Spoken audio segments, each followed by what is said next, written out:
My dream was to become a painter. And when I was about 4 years old, my father and my mother gave me a box of watercolor.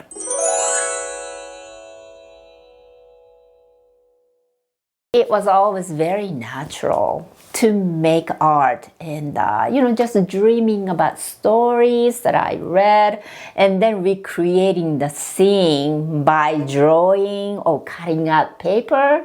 Initially, my interest was to study languages. Things happen in life, and I returned to my childhood dream of becoming an artist. Fortunately, I was admitted to one of the best graduate programs in the country, and at that time I was more interested in expressing my thought process as an immigrant, and I did lots of installation art and performance art. So after my first undergraduate degree, I returned to school and then pursued my interest and my passion.